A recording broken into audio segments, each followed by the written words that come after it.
आज बना रहे हैं आप लोगों की रिक्वेस्ट पर वाटरमेलन का मिल्क शेक, यानी कि तरबूज का मिल्क शेक है।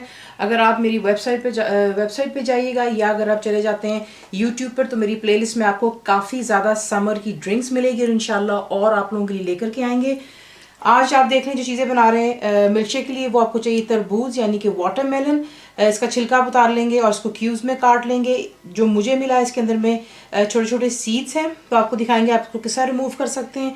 वनीला की आइसक्रीम बीच में जाएगी, बर्फ़ बीच में जाएगी यानी कि आइस, डबल क्रीम बीच में जाएगी, दूध है यहाँ पर, होल फैट मिल्क है, चीनी यानी कि शुगर। आपको दिखाते हैं कि इसको बनाना का काम। तरबूज को आप जग में डालिएगा ग्राइंडर के और इसे ग्राइंड करते हैं और फिर आपको हो गया। एक बोल ले लें, साथ में आपको चाहिए सिव यानी कि छानना। इससे ये होगा कि जितने भी बीज होंगे वो बीच में से यहाँ से डिस्कार्ड हो जाएंगे। आप बीच में से जूस को डालते हैं और चमचे की मदद से इसको आप हिलाएंगे ताकि तमाम जो है बीच में से वाटरमेलन का जूस पहले नीचे आ जाए। इसको जब आप छानेंगे तो जो सीड्स है वो पीछे रह जाते हैं छानने में, लेकिन उसका जो थिक सा गूदा होता है वो तमाम बीच में आ जाता है। आपको टेक्सचर यहाँ पे दिखा देती हूँ कि ये देख लें, इसका गूदा फिर भी बीच में से निकल आता है।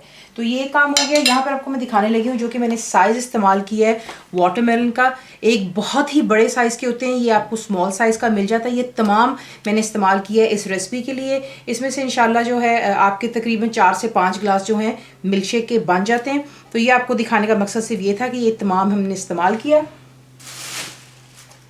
अब आप क्या करेंगे, दोबारा जो ब्लेंडर है उसमें आप आधा जूस पहले डालेंगे, ठीक है। उसके बाद आप इसमें डालेंगे दूध,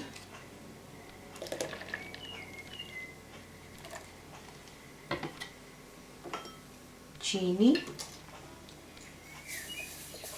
ये यहाँ पर जो है आपकी चॉइस पर, आप कितना मीठा पसंद करेंगे इसको या कितना light, that's completely up to you.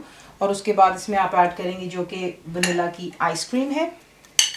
दोबारा यहाँ पर ये भी आपकी चॉइस है कि आप इसको कितना थिक पसंद करेंगे, क्रीमी पसंद करेंगे, तो उसके हिसाब से आप बीच में आइसक्रीम ऐड कर सकते हैं।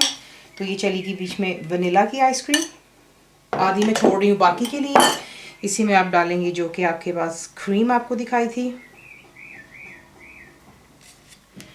बीच में। सबसे पहले इसको ग्राइंड करते हैं, फिर मैं आपको दिखाती हूँ कि इसमें हमने आइस। यहाँ पर देख लें ये परफेक्टली ग्राइंड हो गया, लेकिन इसका टेक्सचर अभी जो है काफ़ी वाटरी है, यानी कि पानी की तरह है। तो यहाँ पर इसको थिकनेस देने के लिए अब आप ऐड करेंगे जितनी आपको आइस पसंद है बीच में, और ये इसको बहुत ही अच्छा थिक जो है कंसिस्टेंसी दे देता है। तो आइस ज़्यादा सारी डालें और इसको कंसिस्टेंसी अब आप देख सकते हैं बिल्कुल आइसक्रीम की तरह, जिस तरह मिल्क शेक होता है।